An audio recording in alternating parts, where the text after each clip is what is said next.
Hello everyone, स्वागत है आप सभी का आपके अपने YouTube channel target botany classes में। दोस्तों, इस वीडियो में हम लोग हिंदी भाषा फर्स्ट के क्वेश्चन का प्रैक्टिस करने वाले हैं, ठीक है।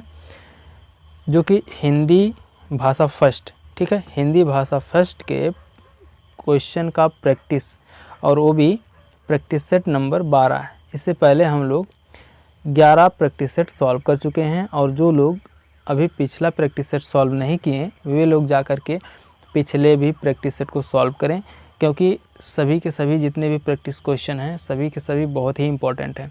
सब के सब प्रीवियस ईयर क्वेश्चन पेपर हैं, ठीक है। सभी के सभी जो है किसी न किसी सीटेट के एग्ज़ाम में पूछे हुए हैं। 2011 से लेकर 2024 तक के जितने भी सीटेट के एग्ज़ाम हुए हैं सभी के क्वेश्चन का हम लोग प्रैक्टिस करेंगे, और प्रैक्टिस करना हम लोग स्टार्ट कर दिए हैं।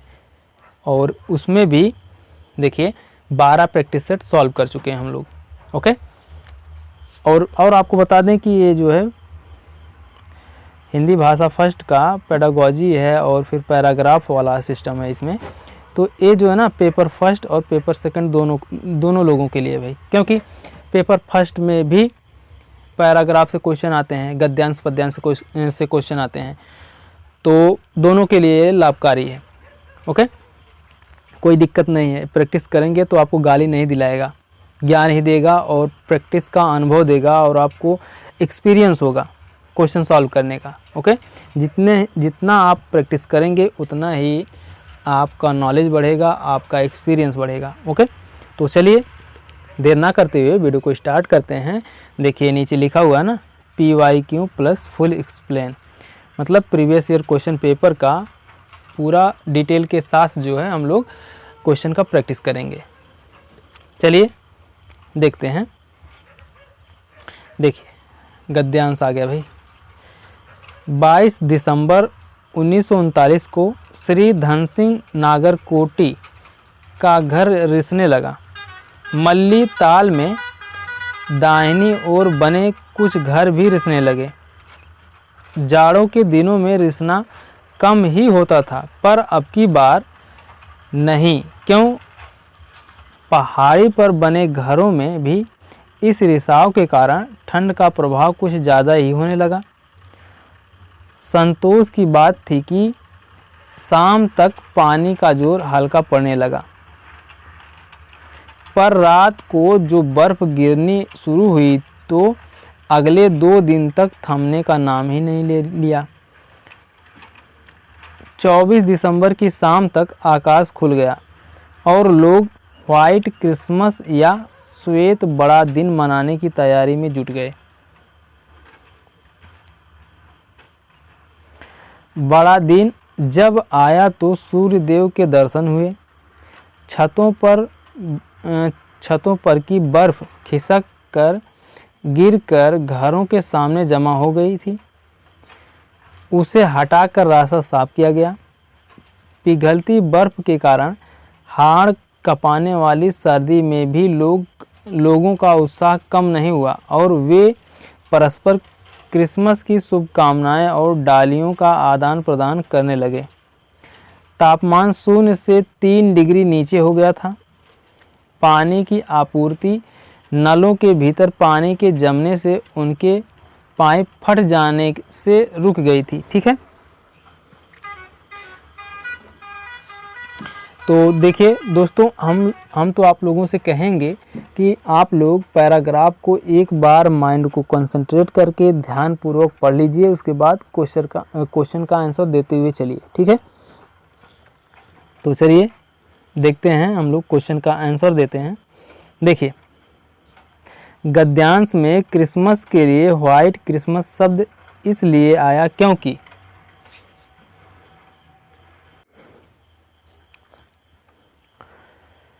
क्रिसमस के अवसर पर सब लोग सफ़ेद रंग के कपड़े पहने थे, या फिर क्रिसमस के अवसर पर सब लोग सफ़ेद केक खाते हैं, या फिर क्रिसमस के अवसर पर बहुत बर्फ़ पड़ी थी, या फिर क्रिसमस का असली नाम यही है। बताइए भाई कौन सा ऑप्शन सही है। ऑप्शन नंबर सी सही है, क्रिसमस के अवसर पर बहुत बर्फ़ पड़ी थी, ओके। आगे देखते हैं अगला क्वेश्चन। देखिए, जाड़े के दिनों में पानी का रिसना हमेशा ज़्यादा होता है, इस बार ज़्यादा था, कभी कभी होता था, इस बार कम था। बताइए भाई कौन सा ऑप्शन सही है? ऑप्शन नंबर बी सही है, इस बार ज़्यादा था। ठीक है, इस गद्यांश के अनुसार जाड़े के दिनों में पानी का रिसना इस बार ज़्यादा था, क्योंकि गद्यांश में वर्णित है कि जाड़े के दिनों में रिसाव कम ही होता था, परंतु पता नहीं क्यों इस बार ज़्यादा था, उसके कारण ठंड भी कुछ ज़्यादा थी। ओके, आगे देखते हैं अगला क्वेश्चन। देखिए, संतोष की क्या बात थी? शाम को ठंड का प्रभाव ज़्यादा नहीं था, सुबह ठंड का प्रभाव बिल्कुल नहीं था, शाम को बारिश रुक गई, शाम को बारिश कम होने लगी। बताइए भाई इनमें से कौन सा ऑप्शन सही है? ऑप्शन नंबर डी सही है, शाम को बारिश कम होने लगी। ठीक है, इस गद्यांश के अनुसार लेखक कह रहा है कि संतोष की बात यह थी कि शाम तक पानी का जोर हल्का पड़ने लगा या शाम को बारिश कम होने लगी। ओके, आगे देखते हैं। देखिए, जाड़े के दिनों में पाइप का रिसना, पाइप बोल रहे हैं भाई, पानी का रिसना। बताइए, जाड़े के दिनों में पानी का रिसना 22 दिसंबर की शाम से या फिर 22 दिसंबर की सुबह से या फिर 22 दिसंबर की शाम से, 22 दिसंबर बोल रहे हैं, 24 दिसंबर की शाम से या फिर 24 दिसंबर की सुबह से। बताइए भाई इनमें से कौन सा ऑप्शन सही है? जल्दी बताइए। ऑप्शन नंबर बी सही है, 22 दिसंबर की सुबह से। ओके, आगे देखते हैं अगला क्वेश्चन। देखिए, पानी की आपूर्ति क्यों नहीं हो पाई? क्योंकि पानी पर्याप्त मात्रा में नहीं था, पानी नलों में जम गया था, या फिर पानी फट गया था, या फिर बर्फ धीमी गति से पिघल रही थी। बताइए भाई इनमें से कौन सा ऑप्शन सही है? ऑप्शन नंबर बी सही है, पानी नलों में जम गया था। ठीक है, इस गद्यांश के अनुसार पानी की आपूर्ति होने का कारण था पानी का नलों में जम जाना, क्योंकि बर्फ के पड़ने से तापमान शून्य से 3 डिग्री नीचे हो गया, जिससे नलों के अंदर पानी जम गया था, जिससे पानी की आपूर्ति नहीं हो पा रही थी। ओके, आगे देखते हैं अगला क्वेश्चन। देखिए, गद्यांश के आधार पर कहा जा सकता है कि पहाड़ों का जीवन आसान है, पहाड़ों पर हमेशा त्यौहार मनाए जाते हैं, पहाड़ों पर जीवन व्यतीत करना कठिन होता है, पहाड़ों पर हमेशा बर्फ जमी रहती है। बताइए भाई इनमें से कौन सा ऑप्शन सही है? ऑप्शन नंबर सी सही है, पहाड़ों पर जीवन व्यतीत करना कठिन होता है। इस गद्यांश के अनुसार कहा जा सकता है कि पहाड़ों पर जीवन व्यतीत करना कठिन होता है, क्योंकि वहाँ पर जिस प्रकार से बर्फ पड़ रही है तथा उन्हें वहाँ समुचित चिकित्सा और ज़रूरत की वस्तुओं की भरपूर उपलब्धता नहीं मिल सकती। ओके, आगे देखते हैं अगला क्वेश्चन। देखिए, हाड़ कँपाने वाली सर्दी से आशय है होठ कँपाने वाली सर्दी, हाथ कँपाने वाली सर्दी, सिर कँपाने वाली सर्दी, या फिर हड्डी कँपाने वाली सर्दी। बताइए भाई इनमें से कौन सा ऑप्शन सही है? जल्दी बताइए। ऑप्शन नंबर डी सही है, हड्डी कँपाने वाली सर्दी। ओके, हाड़ कँपाने वाली सर्दी से आशय हड्डी कँपाने वाली सर्दी से है, ऐसी सर्दी जो शरीर के अंदर प्रवेश कर सभी अंगों को कँपा रही है। ओके, आगे देखते हैं अगला क्वेश्चन। देखिए, उत्साह शब्द है, उत्साह शब्द भाववाचक संज्ञा है, सकर्मक क्रिया है, गुणवाचक विशेषण है, या फिर संबंधवाचक सर्वनाम। बताइए भाई इनमें से कौन सा ऑप्शन सही है? उत्साह एक भाववाचक संज्ञा है। ठीक है, ऑप्शन नंबर फर्स्ट सही है। उत्साह एक भाववाचक संज्ञा है। संज्ञा किसे कहते हैं भाई? संज्ञा उस विकारी शब्द को कहते हैं जिससे किसी विशेष वस्तु, भाव या जीव के नाम का बोध हो। संज्ञा के 5 भेद होते हैं, जातिवाचक, व्यक्तिवाचक, गुणवाचक, भाववाचक, द्रव्यवाचक। ओके, आगे देखते हैं अगला क्वेश्चन। देखिए, घर का बहुवचन रूप क्या है? बताइए भाई, घर का बहुवचन रूप क्या है? घर ही होगा भाई। घर का बहुवचन घर होता है तथा चाकू का भी बहुवचन चाकू ही होता है। और नेत्र, ठीक है, नेत्र, प्राण, नेत्र, प्राण, आंसू, नेत्र, प्राण, आंसू, अक्षत, अक्षत, दर्शन, दर्शन, लोग और चाकू, ये सदैव बहुवचन में ही प्रयोग होते हैं। ओके, नोट कर लीजिएगा इसको। इनमें एक वचन बहुवचन नहीं, ये सदैव बहुवचन में प्रयोग होते हैं। जैसे घर हुआ है बहुवचन में प्रयोग, वैसे ही। ओके, आगे देखते हैं। देखिए, कविता की पंक्तियां पढ़कर निम्नलिखित प्रश्नों के सबसे उचित विकल्प चुनिए। चलिए भाई पढ़ते हैं। एक ही दिया स्नेह से भरा, प्रेम का प्रकाश प्रेम से धरा, झिलमिला हवा को तिलमिला रहा, ज्योति का निशान जो हिला रहा, मुस्करा रहा अंधकार पर, यह मजार है किसी शहीद का, दर्शनीय था जो चांद ईद का, देश का सुपथ था गुमान था, सत्य का स्वरूप नौजवान था, जो चला किया सदा दुधार पर। ठीक, दुधार पर। आगे देखते हैं। इनके देखिए, हम लोगों ने तो इन पंक्तियों को पढ़ लिया, अब इसके आंसर देने हैं। चलिए देते हैं आंसर भाई। देखिए, हवा क्यों तिलमिला रही है? बताइए भाई, दिए के चलने से, या फिर दिए के स्नेह से, या फिर दिए के निरंतर जलने से, या फिर अंधकार से? बताइए भाई, इनमें से कौन सा ऑप्शन सही है? ऑप्शन नंबर बी सही है, दिए के निरंतर जलने से। ठीक है, दिए के निरंतर जलने से हवा तिलमिला रही है, क्योंकि शहीद के मजार के पर जो दिए की ज्योति का निशान यानी लौ हिल रहा है, ऐसा प्रतीत होता है कि दिए की झिलमिलाहट से हवा तिलमिला रही है। ओके, आगे देखते हैं अगला क्वेश्चन। देखिए, ईद का चांद किसे कहा गया है? ईद का चांद किसे कहा गया है भाई? बताइए, ईद का चांद मजार को, दर्शनीय स्थल को, शहीद को, नौजवानों को?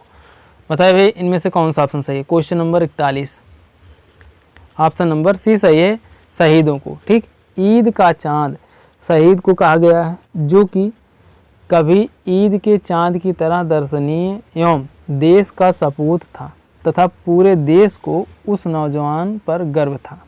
ओके, आगे देखते हैं अगला क्वेश्चन। देखिए, शहीद की कौन सी विशेषता बताई गई है? बताइए भाई, शहीद की कौन सी विशेषता बताई गई है? वह सच्चा इंसान था, वह तलवारबाजी में निपुण था, ईद के दिन पैदा हुआ था, या फिर उसे अपने ऊपर बहुत घमंड था? बताइए भाई, कौन सा ऑप्शन सही है?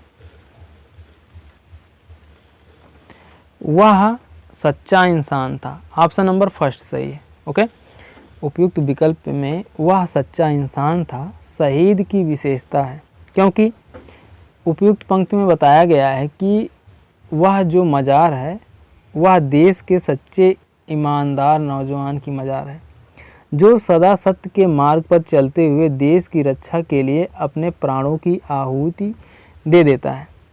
ओके, आगे देखते हैं अगला क्वेश्चन। देखिए, कविता में अंधकार शब्द से आशय है? बताइए भाई, तम से, रात्रि से, बुराइयां या फिर चुनौतियां? बताइए भाई, इनमें से कौन सा ऑप्शन सही है? ऑप्शन नंबर सी सही है, कविता में अंधकार शब्द से आशय बुराइयों से है। क्योंकि वह बता रहा है कि शहीद की मज़ार पर जलने वाला जो दीपक है उसका प्रकाश अंधकार रूपी बुराइयों पर विजय प्राप्त करने वाला है। ओके, आगे देखते हैं अगला क्वेश्चन। देखिए, दर्शनीय शब्द में प्रत्यय है क्या भाई? दर्शनीय शब्द में क्या प्रत्यय है बताइए? ई प्रत्यय है, नी है, फिर बड़ी ई है या फिर या है? बताइए।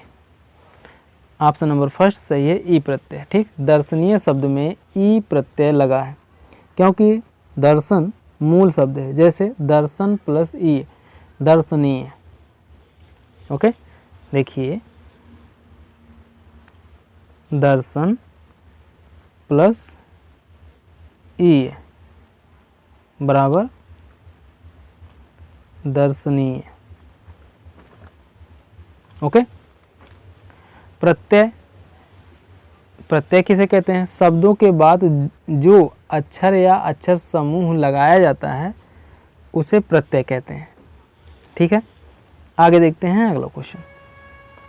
देखिए, हवा का पर्यायवाची शब्द नहीं है। अनिल, समीर, मारुत, अनर। बताइए भाई, इनमें से कौन सा ऑप्शन सही है? ऑप्शन नंबर डी सही है, अनल। हवा का पर्यायवाची शब्द अनल नहीं है।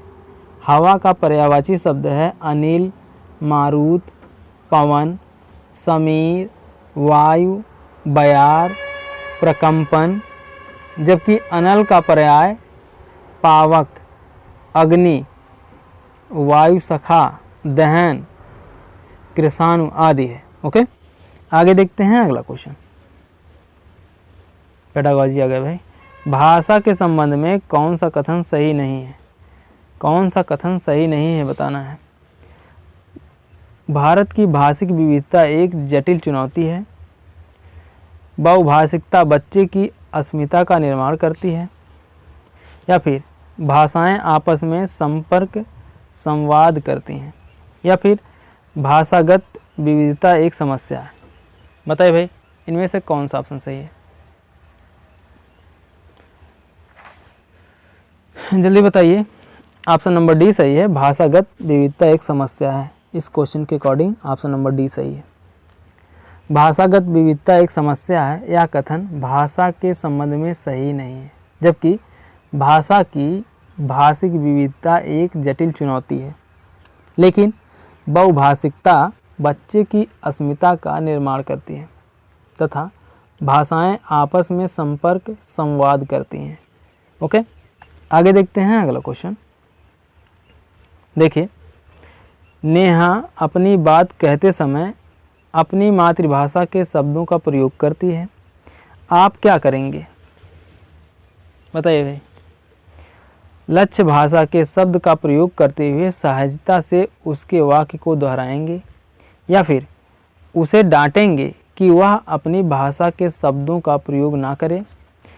उसे बताएंगे कि किसी शब्द विशेष को क्या कहते हैं या फिर उसे बताएंगे कि ये शब्द गलत है। बताइए भाई, इनमें से कौन सा ऑप्शन सही है? ऑप्शन नंबर फर्स्ट सही है, लक्ष्य भाषा के शब्द का प्रयोग करते हुए सहजता से उसके वाक्य को दोहराएंगे। ठीक है, यदि कोई छात्र या छात्रा अपनी बात कहने या अपनी बात कहते समय अपनी मातृभाषा के शब्दों का प्रयोग करता है या करती है तो उस छात्र या छात्रा को लक्ष्य भाषा के शब्द का प्रयोग करते हुए सहजता से उसके वाक्यों को दोहराना चाहिए। ठीक है, आगे देखते हैं अगला क्वेश्चन। देखिए, भाषा की कक्षा में यह जरूरी है कि भाषा की पाठ्य पुस्तक पर विशेष ध्यान दिया जाए। बच्चे मानक भाषा में ही बातचीत करें या फिर भाषिक पृष्ठभूमि के आधार पर किसी को पीछे ना छोड़ा जाए या फिर बच्चों की अधिकाधिक या फिर अधिक से अधिक परीक्षाएं ली जाए। बताइए भाई, इनमें से कौन सा ऑप्शन सही है?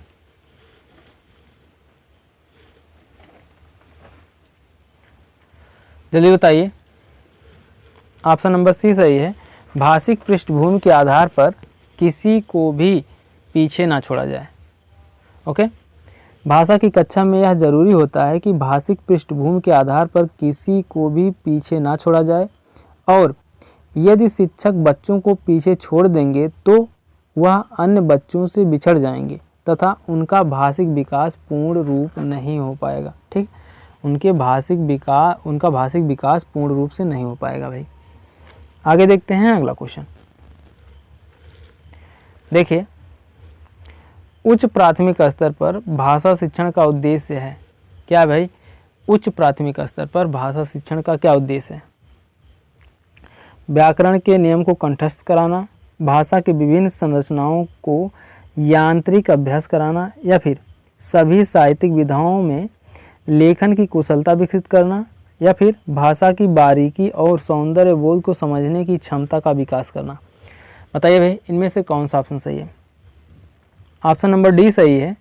उच्च प्राथमिक स्तर पर भाषा शिक्षण का प्रमुख उद्देश्य है कि बच्चों में भाषा की बारीकी और सौंदर्य बोध को समझने की क्षमता का विकास हो, क्योंकि जब तक बच्चे भाषा की बारीकियों को नहीं समझेंगे तब तक भाषा शिक्षण का उद्देश्य पूर्ण नहीं होगा। ओके, आगे देखते हैं अगला क्वेश्चन।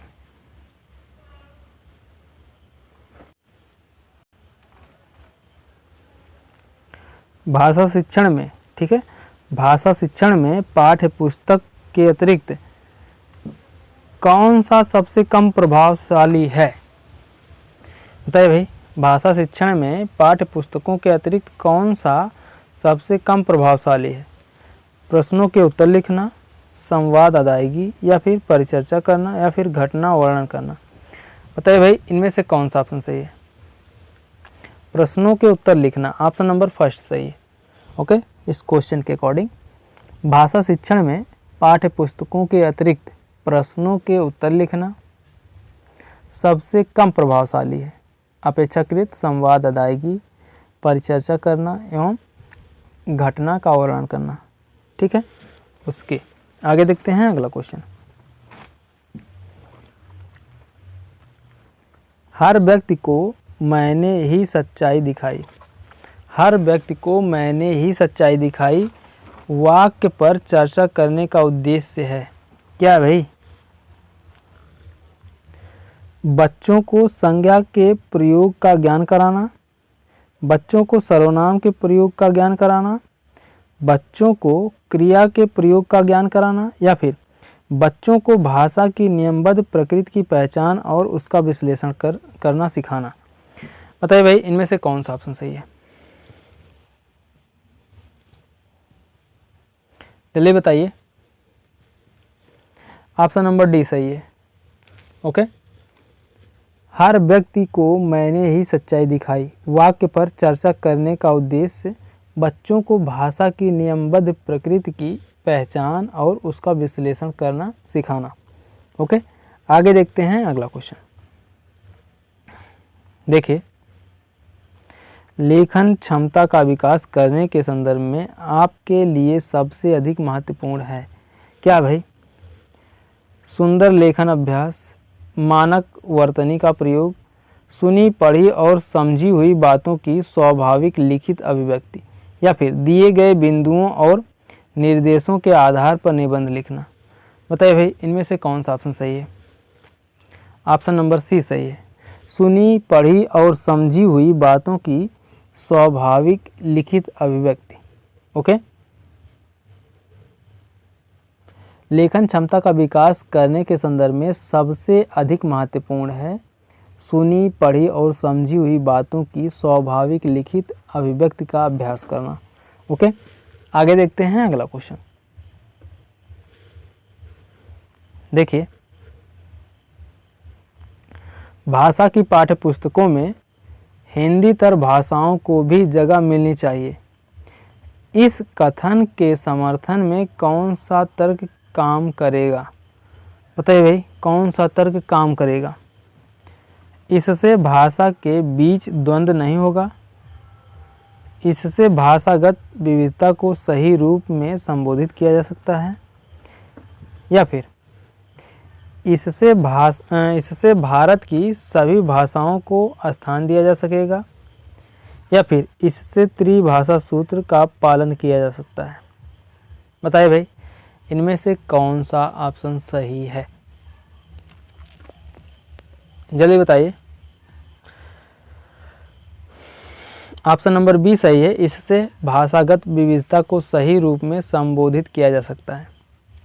ठीक है। भाषा की पाठ्य पुस्तकों में हिंदीतर भाषाओं को भी जगह मिलनी चाहिए के लिए सही कथन है। इसके भाषागत विविधता को सही रूप से संबोधित किया जा सकता है। ओके, आगे देखते हैं अगला क्वेश्चन। देखिए, पूरक पठन सामग्री का उद्देश्य है क्या भाई? भाषा की नियमबद्धता को सिखाना, या फिर शिक्षक की सहायता से बच्चों को पढ़ाना लिखाना, या फिर द्रुत गति से पठन की योग्यता का विकास करना, या फिर सहपाठियों की सहायता से पढ़ना लिखना। बताइए भाई, इनमें से कौन सा ऑप्शन सही है? जल्दी बताइए। ऑप्शन नंबर सी सही है। द्रुत गति से पठन की योग्यता का विकास करना। ठीक है, द्रुत गति से पठन की योग्यता का विकास करना पूरक पठन सामग्री का उद्देश्य है। ओके, आगे देखते हैं अगला क्वेश्चन। देखिए, हिंदी भाषा के प्रश्न पत्र में आप किस सवाल को सबसे बेहतर मानते हैं? बताइए भाई। संज्ञा की परिभाषा बताइए। लाल बहादुर शास्त्री के बचपन का क्या नाम था? बाबा भारती क्यों उदास थे? या फिर अगर आप बाबा भारती की जगह होते तो क्या करते? बताइए भाई, इनमें से कौन सा ऑप्शन सही है? ऑप्शन नंबर डी ही सही है।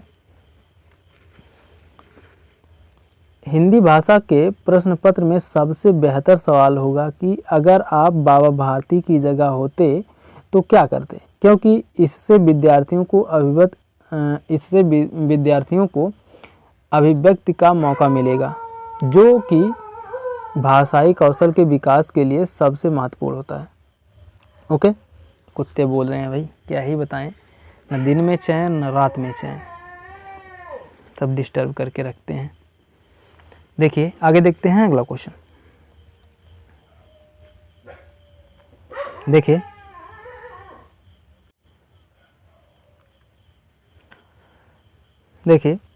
कविता शिक्षण के संदर्भ में आप किस बिंदु को सर्वाधिक महत्व देंगे? बताइए, देंगे या देते हैं, कुछ भी कह दीजिए। बताइए, कविता एक निश्चित अर्थ होता है, कविता का एक निश्चित अर्थ होता है, या फिर कविता के एक से अधिक अर्थ हो सकते हैं, या फिर कविता में सामाजिक परिस्थितियों की झलक नहीं होती, या फिर कविता में राजनीतिक परिस्थितियों की झलक नहीं होती। बताइए भाई, इनमें से कौन सा ऑप्शन सही है? जल्दी बताइए। ऑप्शन नंबर बी सही है। कविता के एक से अधिक अर्थ हो सकते हैं। ओके, कविता शिक्षण के संदर्भ में सर्वाधिक महत्वपूर्ण बिंदु होगा कि कविता के एक से अधिक अर्थ हो सकते हैं, जबकि कविता के संदर्भ में यह कहना कि कविता का एक निश्चित अर्थ होता है तथा उसमें सामाजिक परिस्थितियों तथा राजनैतिक परिस्थितियों की झलक नहीं होती है, कविता के प्रति महत्वपूर्ण बिंदु नहीं हो सकता। ओके, कविता के प्रति महत्वपूर्ण बिंदु जो है ऑप्शन नंबर बी है, सिर्फ और सिर्फ ऑप्शन नंबर बी। ओके, आगे देखते हैं। देखिए, कोई भी भाषा पुस्तक तभी सफल मानी जाएगी जब वह बच्चों में साहित्य की धरोहर और वर्तमान साहित्य के प्रति उत्सुकता बनाए, या फिर वह बच्चों को प्राचीन साहित्य की पूरी जानकारी दे, या फिर वह बच्चों को व्याकरण के नियमों से परिचित कराए, या फिर वह बच्चों को केवल प्रसिद्ध साहित्य से परिचित कराए। बताइए भाई, इनमें से कौन सा ऑप्शन सही है? जल्दी बताइए।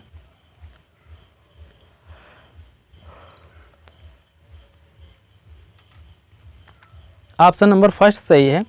वह बच्चों में साहित्य की धरोहर और वर्तमान साहित्य के प्रति उत्सुकता बनाए। ओके, कोई भी भाषा पुस्तक तभी सफल मानी जाएगी जब वह बच्चों में साहित्य की धरोहर और वर्तमान साहित्य के प्रति उत्सुकता पैदा करने वाली होगी, क्योंकि ऐसा करने से उन्हें अपनी भाषा पुस्तक को पढ़ने की रोचकता प्राप्त होगी तथा वह साहित्यिक धरोहर को और वर्तमान साहित्य के बारे में समझ सकेंगे और उसकी तुलना कर सकेंगे। ओके, आगे देखते हैं अगला क्वेश्चन। देखिए, भाषा की कक्षा को एक समावेशी कक्षा बनाने के लिए यह आवश्यक है कि, क्या आवश्यक है भाई? पाठ्यक्रम को कम कर दिया जाए, भाषाई कुशलताओं का आकलन ना किया जाए, विभिन्न प्रकार की दृश्य श्रव्य सामग्री का प्रयोग किया जाए, पाठ्य पुस्तक के पाठ कम कर दिए जाएं। बताइए भाई, इनमें से कौन सा ऑप्शन सही है? जल्दी बताइए, कौन सा ऑप्शन सही है भाई?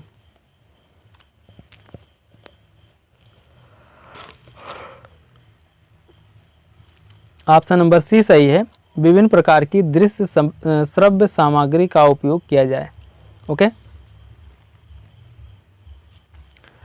भाषा की कक्षा को समावेशी कक्षा बनाने के लिए यह आवश्यक है कि उसमें विभिन्न प्रकार की दृश्य श्रव्य सामग्री का उपयोग किया जाए, क्योंकि एक समावेशी कक्षा में जहां सभी यानी विभिन्न प्रतिभा वाले विद्यार्थी मौजूद हों, वहां दृश्य श्रव्य सामग्री का प्रयोग करने से बच्चों के ध्यान को केंद्रित किया जा सकता है।